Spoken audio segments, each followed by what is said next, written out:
Welcome to the Orange is the New Black podcast, a podcast for diehard Bengals fans, especially if you're still listening to this. I'm joined by my co-host, Zim Houday. Zim, say what's up to the Houday Nation. What's going on, beautiful people? We are here.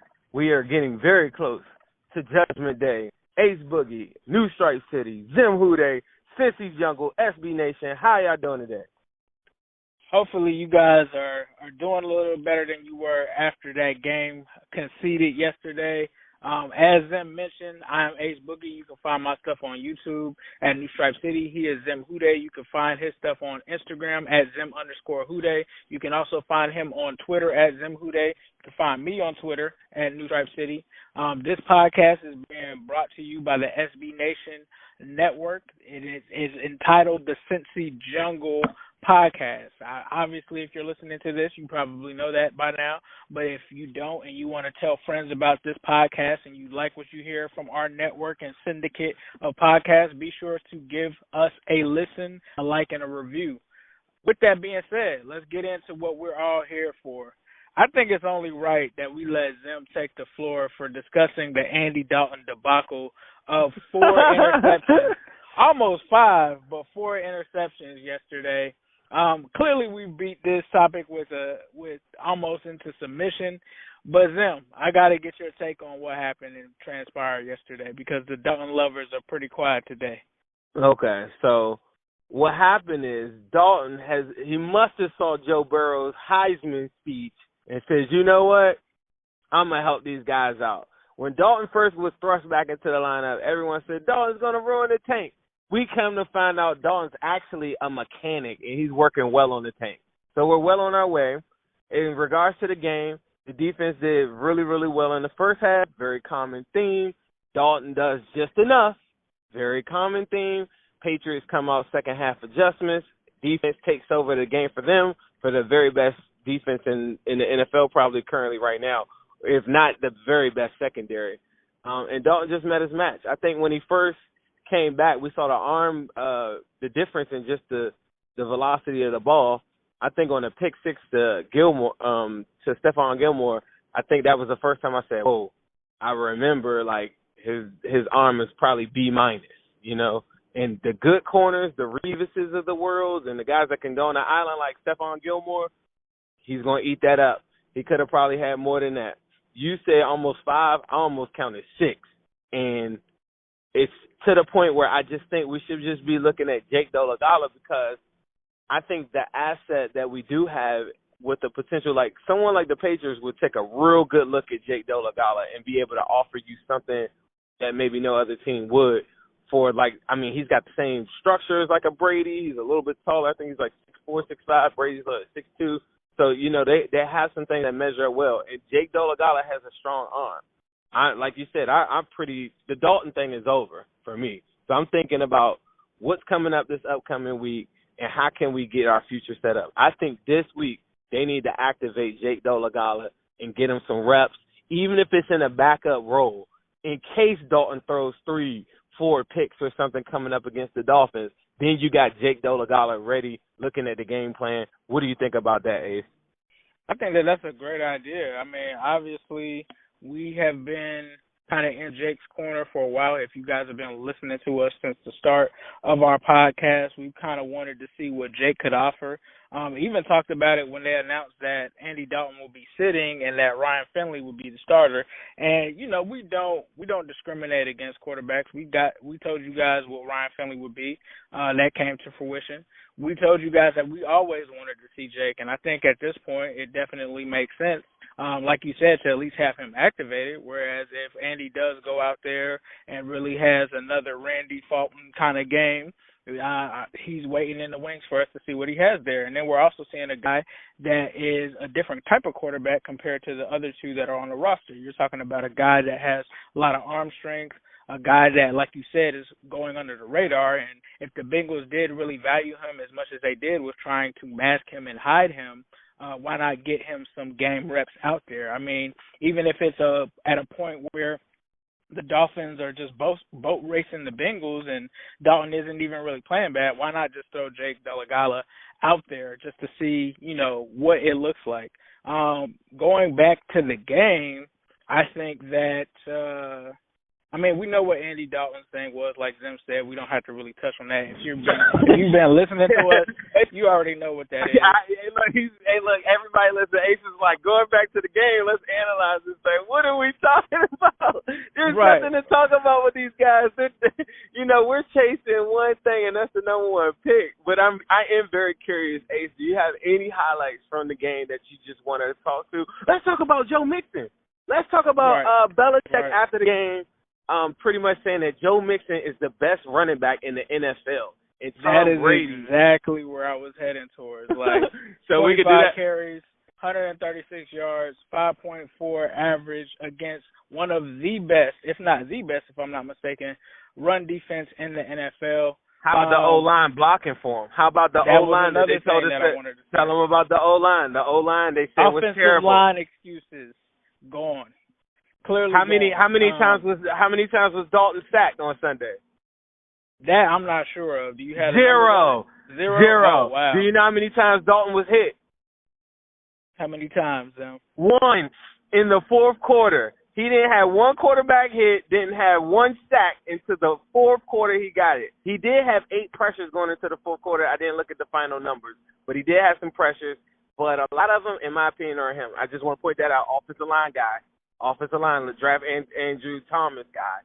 First round, blow your whole franchise up. Draft offensive line, get another one and fail again. That guy, I'm talking to you. And this was out, Jonah, without Jonah Williams. Without your best offensive tackle, you did this. I think like you said, Joe Mixon, offensive line, defensive line from Carlos Dunlap's standpoint. I mean, defense played like we just really sound like a broken record. This was a close game, people. Had a good up first until half. four turnovers. I mean, you can't really talk about the defense like that. That's just where I'm at with it. Darqueze Dennard had some really good plays in the slot against Mostanu. You talk about Sam Hubbard, doing pretty decent. But like Zim said, let's get into why we're all here, right? On a weekend that is very interesting. You talk about Joe Burrow winning the Heisman Trophy. You talk about him making an appearance on the CBS show before the game kicks off, and he's there with Boomer Esiason. And Boomer didn't shy away. He didn't shy away from the helmet. Didn't shy away from it. Boomer Esiason brings him out. If you haven't seen this, I don't know how you haven't, but if you haven't, check out Boomer's account. There's a clip where he brings Joe Burrow into the studio, congratulates him on the Heisman Trophy, but then has a Bengals helmet with him and pretty much says from one Bengal to another Bengal, congratulations, Joe Burrow. Basically says Joe Burrow, and if you've been listening to Boomer for the last 2 weeks or 2 shows, he's been saying that he feels like Burrow to Cincy is going to happen and should happen. And apparently he did this back in the day with Carson Palmer in 2002 when he won the Heisman and he was on the show. Apparently he handed him a Bengals helmet as well. So definitely a weekend that really locked in and killed any momentum of the Bengals drafting anyone other than Joe Burrow. And then the Giants go out and win. I mean, it's almost the announcer, everything's going towards our way. Remember, I was so scared of the Redskins. What happens? Haskins has the best game of his NFL career. So even if the Redskins end up in front of us, they're not taking a quarterback. They're going to take Andrew Thomas they're going to take Andrew Thomas. There's no way they're drafting a quarterback, but Haskins playing at the level that he's playing at now. The perfect storm happened. And Pittsburgh Steelers lost last night. What more could you want, people? Exactly. So from that standpoint, I think it's just funny to see a lot of people switching towards the Joe Burrow bandwagon. So it's good to see everybody finally starting to come together.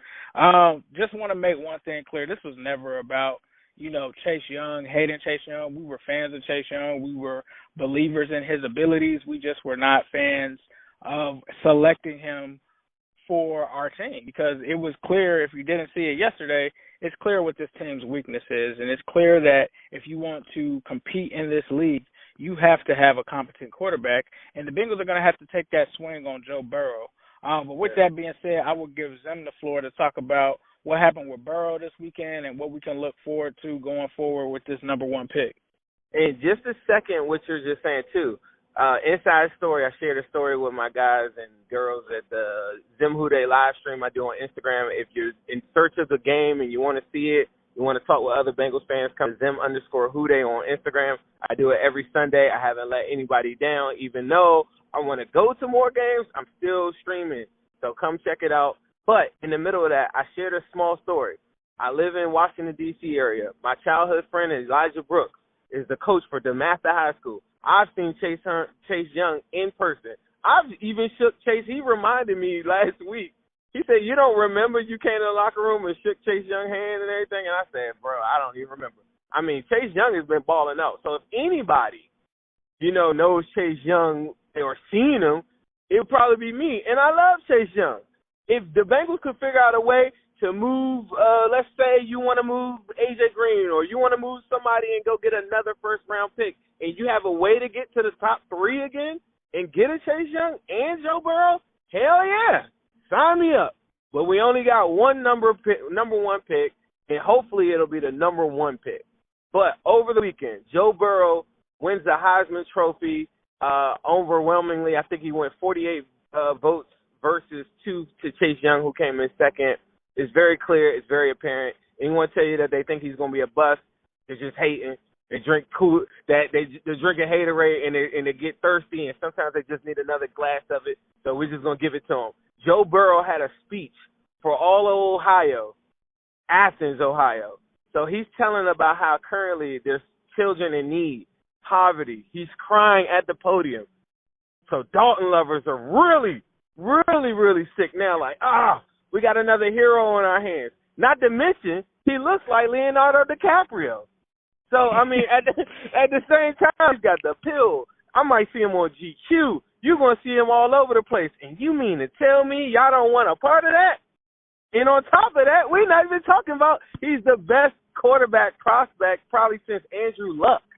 And people will say, okay, the 4 years before, what happened? The 4 years before, 2 years, he had injuries. The year after that, they had a run-heavy scheme. This year, they finally turned into the Saints offense, which he's currently running. I forgot the guy that, is running the show with that offense. But they converted over that, and he's thrived. His processing the field is phenomenal. But at the end of this show, I wanted to play that speech for you guys. So if you never even heard Joe Burrow's speech or whatever, we're going to let you hear the speech here live on Orange is New Black podcast. But aside from that, we've got scenarios coming up. Right now, we are battling. The biggest game of our season is coming up against the Dolphins, who are 3-11? I mean, I'm sorry, 3-11, Ace? I believe so. Okay, and we're 1-13, whatever. All right. But if we lose this game, the number one pick locked up.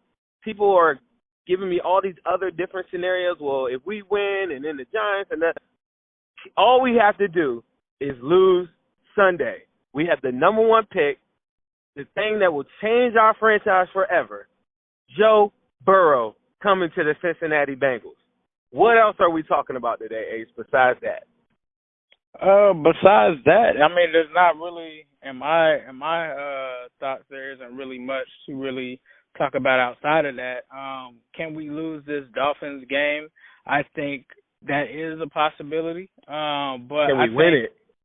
Can we win it? Yes. Yeah, I think that we can win it out of these last two games. And the reason I say that is because with me being in, Florida, I kind of see what's going on. And obviously, I kind of have an interest in seeing, what Miami is going to do. Because obviously, I mean, not just Miami, but the Jets, the Giants, anybody, Redskins, I've been paying attention to them. And I've seen that one of the reasons when Miami started winning was because of Devontae Parker was kind of emerging as their best player on offense, and they ended up losing him, I believe it was like 2 weeks ago or a week ago, and it looks like he actually played. I'm sorry, I was wrong about that. So he went crazy. He did actually go crazy and score 2 touchdowns.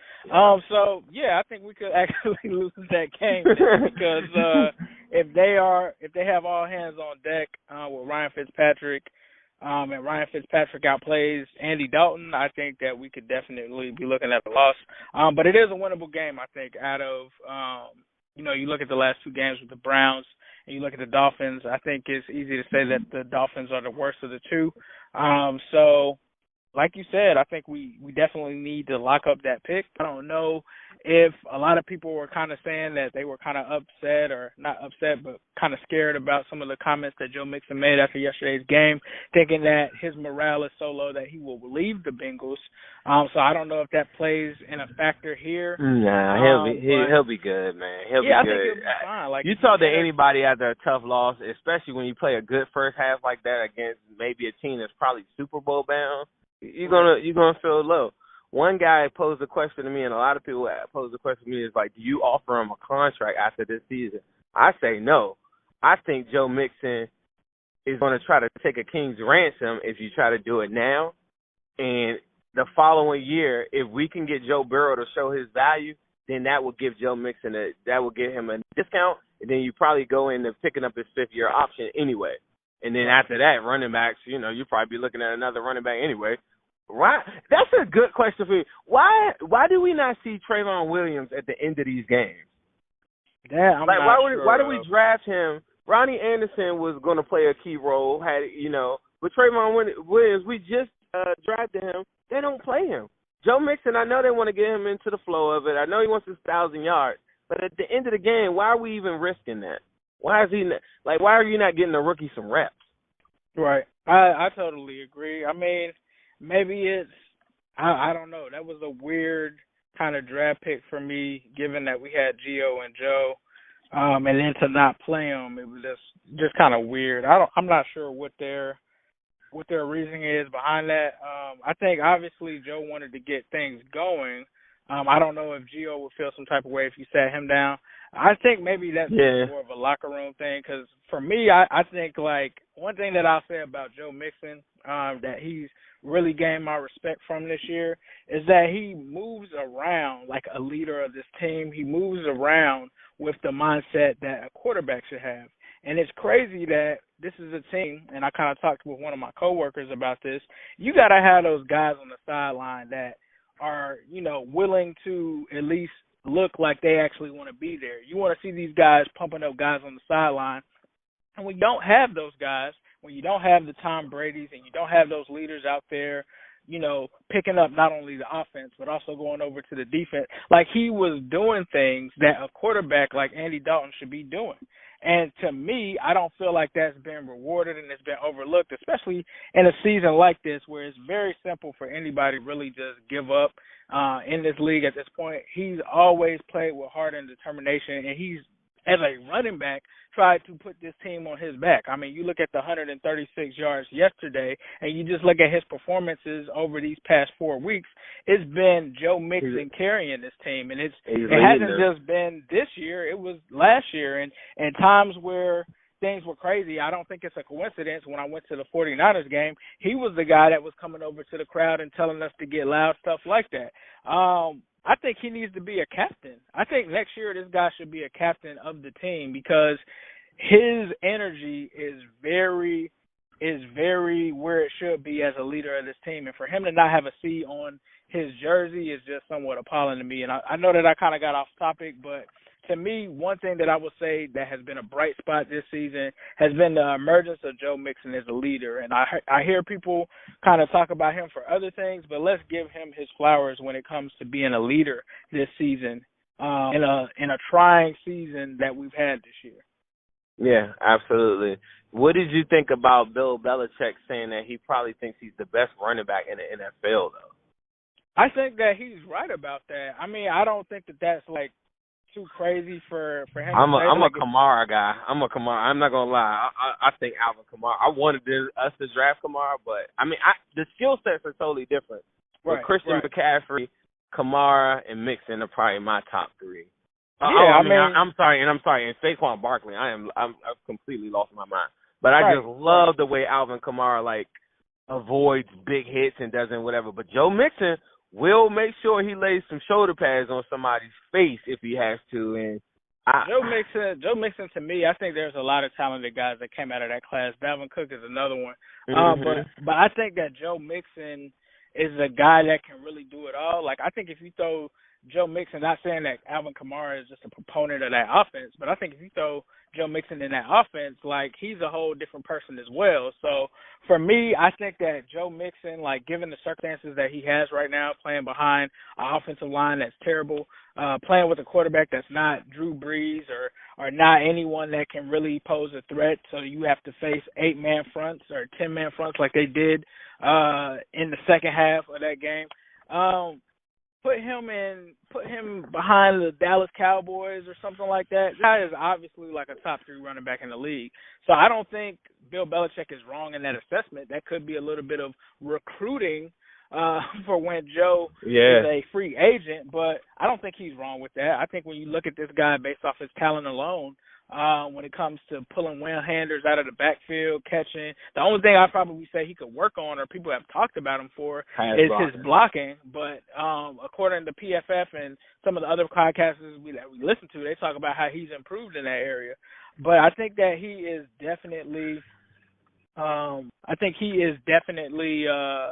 the truth. I don't think that that's a wild statement at all. Like, Joe Mixon, in the right circumstances, like with the right quarterback, like if Joe Burrow can come in here and we can get Jonah Williams out there, like I could see him being a back that could run for 15 to 1,600 yards. I could see that easily.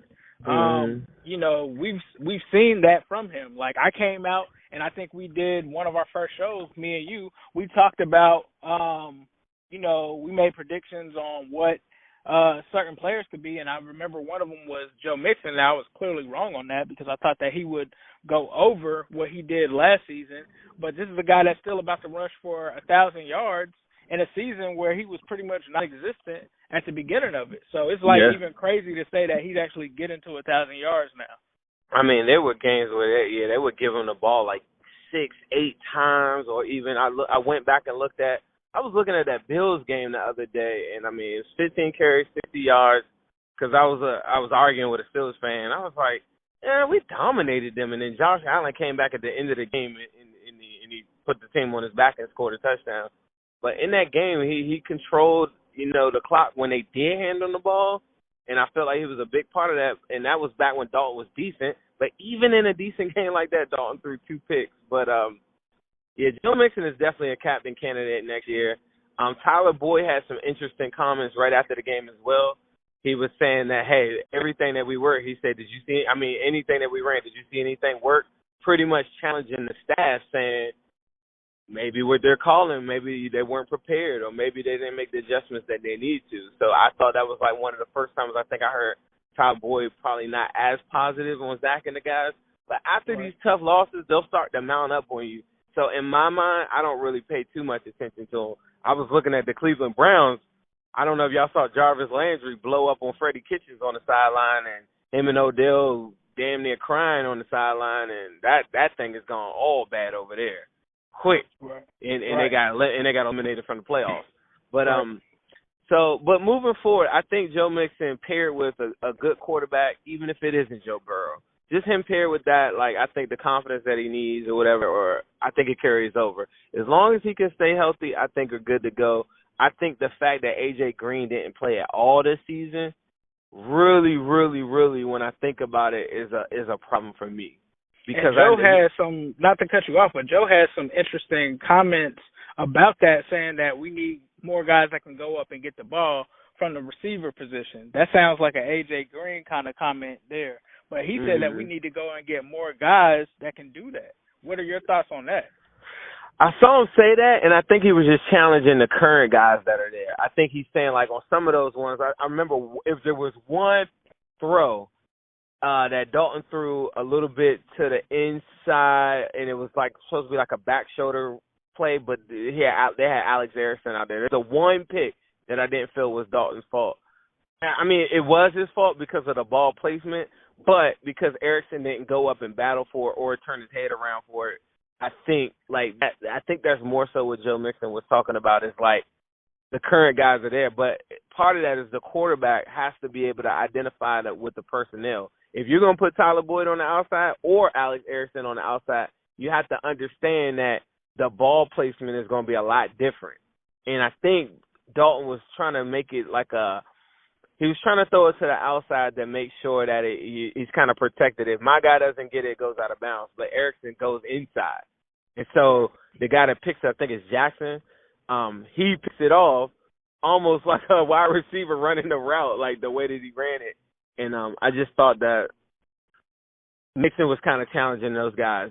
Him saying that guys need to go up for, make 50-50 stuff, he could be mentioning or trying to get AJ to come on back out there maybe for a game or two because remember, guys, players aren't in on the tank. So he's really trying to win these games.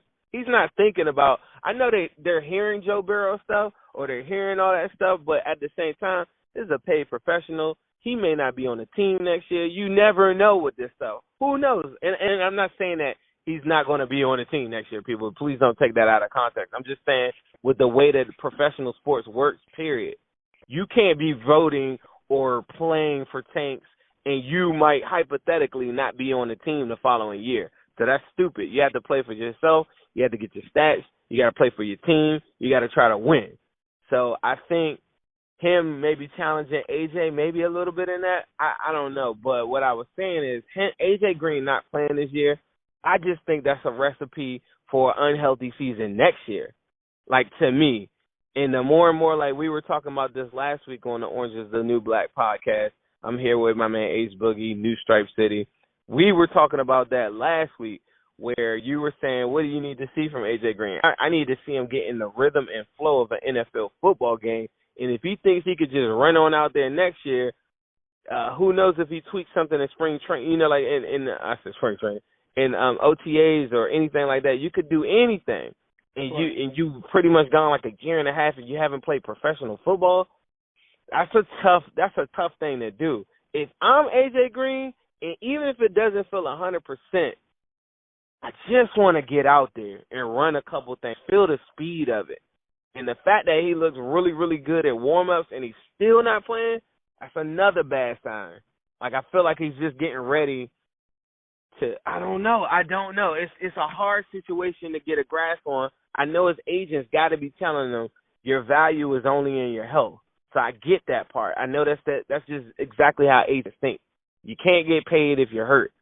So I get that part of it. So I just think that they've ran it a little too long where, like you either go on IR or you do this thing every week where you're just testing your ankle. If you got this far and you're testing your ankle still, it just doesn't make sense to me. Like, that doesn't make sense. Just go on. You could have went on IR a long time ago. Let's say you thought you could have played this past week.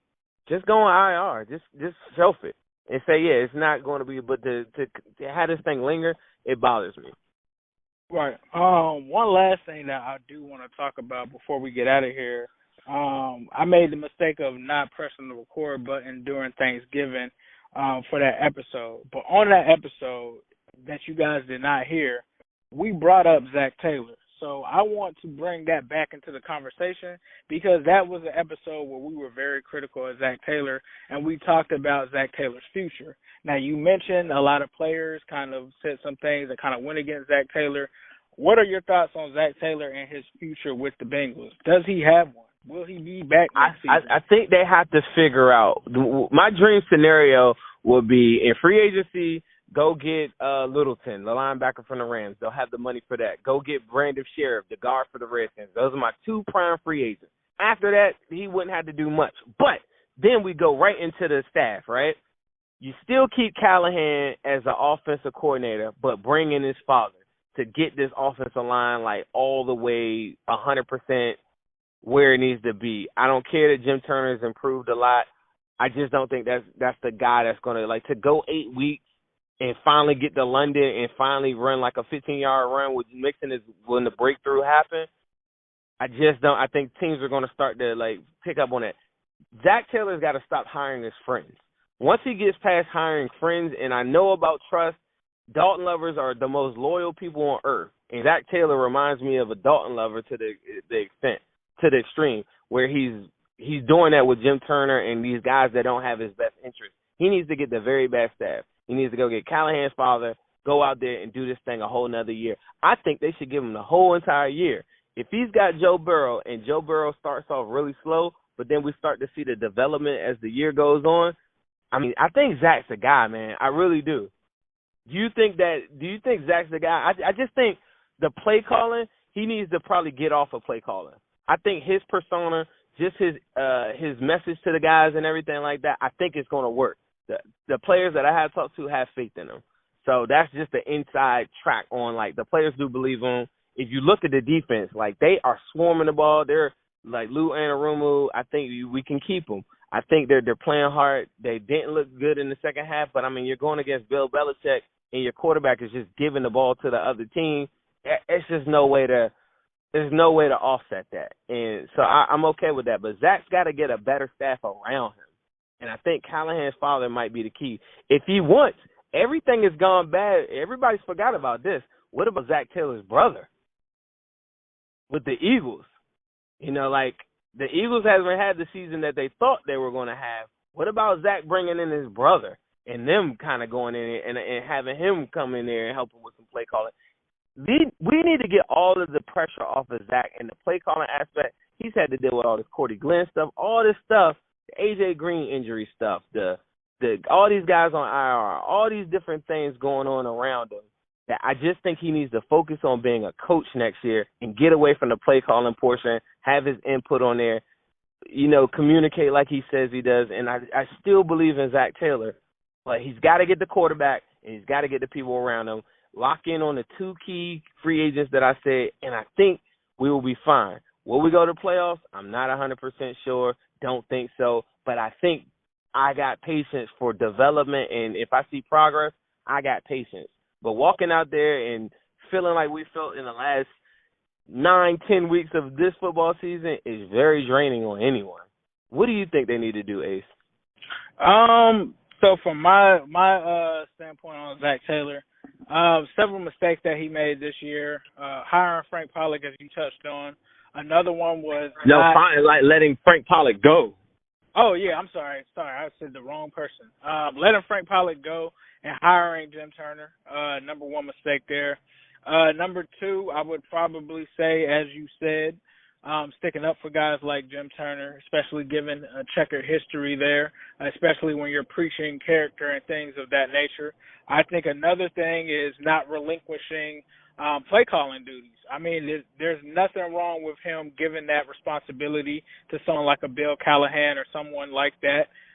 That's another mistake that I think has been made and that players have seen. I think that he's definitely made some mistakes in key moments in games, but I'm not sure if it's to help the tank or what it is there. But I think that there's also restrictions that have been placed on Zach by this Bengals front office, primarily Duke Tobin and some of the moves that were made in an effort to rebuild this Bengals team with certain areas that were not addressed. You talk about the offensive line. I'm not sure that, what role Zach played in keeping Bobby Hart, but I don't think that it was a major one. You look at the draft that happened, that was probably out of Zach's hands. You talk about the timing that Zach had when it comes to putting together his staff. He basically had to pick over the leftovers and the scraps, essentially waiting that long. It's crazy that we even got Lou Anarumo because that was looking bad. But, it gives more respect for people who saw what Marvin Lewis put up with. Not to say that Marvin Lewis didn't need to go. He needed to. But that's another thing that Zach is going to have to battle with. Also with things like not having the biggest scout team. The Bengals as a whole need to improve a lot of things this offseason from a front office standpoint in order to give Zach something to help him. And I don't think he's really had the help. That's not to take any blame away from him. He can get better as well. But I think that you have to at least give this guy a season where he gets to draft his guy like a Joe Burrow at the quarterback position and see what happens, especially in a year where you transitioned from a team that is pretty much 80% Marvin Lewis players. So for me, I don't think that Zach is essentially just off the hook. I think he'll be back.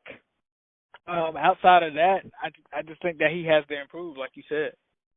Yeah, I think this season is going to teach him a lot. And call me crazy, man. I just think that we'll always remember this, but we'll remember the birth of the Burrow babies even more.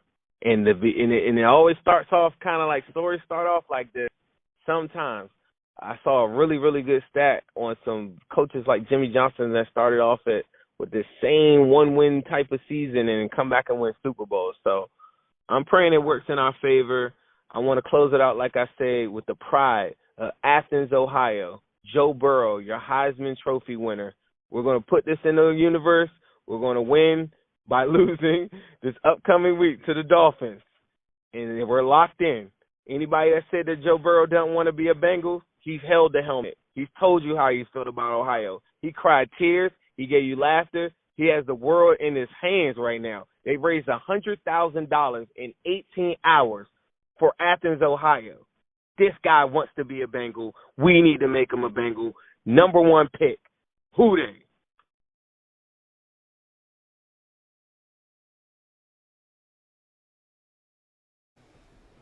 Whew. I think the first thing I want to say is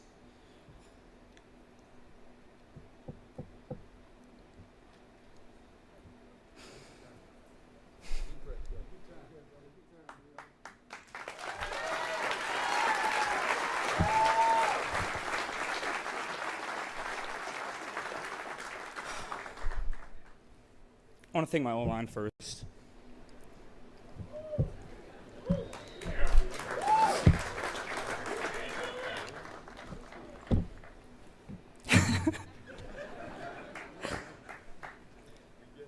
Sadiq, Adrian, Ed, Lloyd, D-Lou, Austin, Badara, Thad, our tight end with the chips, for guys like Chase. Those guys have been unbelievable this year, and I couldn't have done it without them. I got so many weapons on the outside: Terrace, Jamar, Justin. I mean, those guys have been unbelievable. All my teammates have supported me, welcomed me with open arms. Kid from Ohio, coming down to the Bayou and welcomed me as brothers, and it's been so awesome. I want to thank the Heisman people for a great weekend. Thank you for allowing me to be here, and as well as my family. And it's an honor to stand on the same stage as all of you guys. I grew up watching most of you, and it's just an honor to be on the same stage, eat dinner with you guys. It's been so awesome, and you've all been so kind to me. My parents, like Tom said, my dad had first time in 51 years that he wasn't a player or a coach, and him retiring this year has been, a dream come true for me and my family. My brother's in the audience, my mom.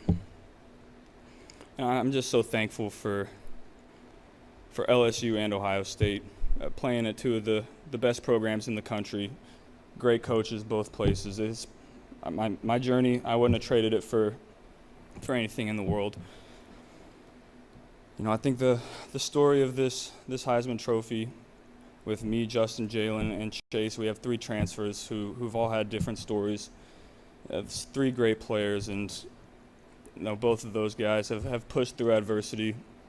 It's awesome hearing their stories and sharing this weekend with them. I tried to leave a legacy of hard work and preparation and loyalty and dedication everywhere I go. And I'm surrounded by such great people that make that so easy. Great strength coaches. Coach Mick is in the audience, my strength coach from Ohio State, and Coach Moffitt is watching from home, and they've made me a great person and a great player, and so much better because of them.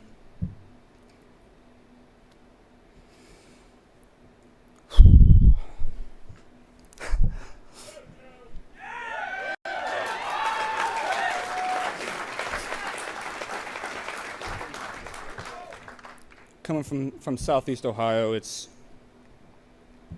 it's a very, very impoverished area, and the poverty rate is almost 2 times the national average, and there's so many people there that don't have a lot, and I'm up here for all those kids in Athens and in Athens County that go home to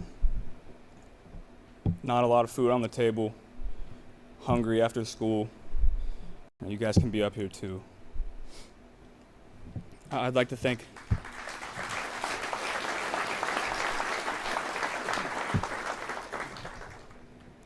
Louisiana, the entire state. Like I said earlier, just a kid from Ohio coming down chasing a dream. And the entire state has welcomed me and my family with open arms and invited us in to be native Louisianians. I've learned to love crawfish and gumbo, and during crawfish season, Coach O makes sure we have pounds and pounds and pounds of crawfish during that year.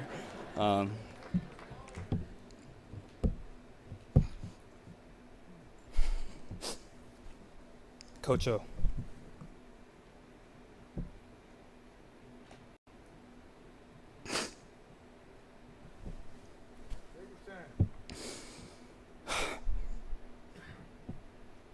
You have no idea what you mean to my family.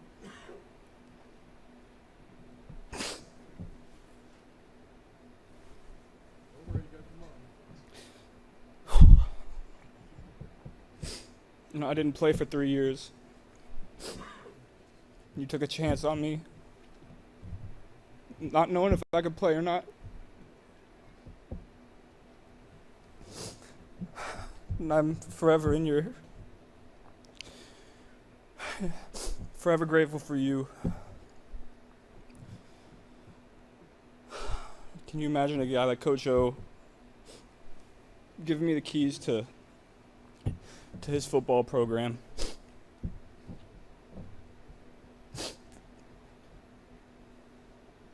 He just means so much to me and my family.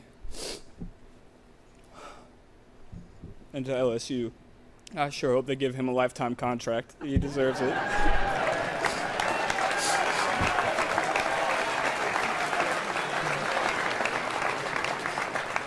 And then Coach Joe, Coach Steve, Coach Munoz, all here. You guys have helped me through so much, understanding the game, putting so much on my plate that I couldn't ask for a better group of coaches. Help me be successful. So thank you to everyone here. There's so many people that I should thank, and unfortunately I just don't have the time. But those people know what they mean to me and my family, and so when I lift this trophy again, it's for LSU, Ohio State, Southeast Ohio, and all of Louisiana. Thank you.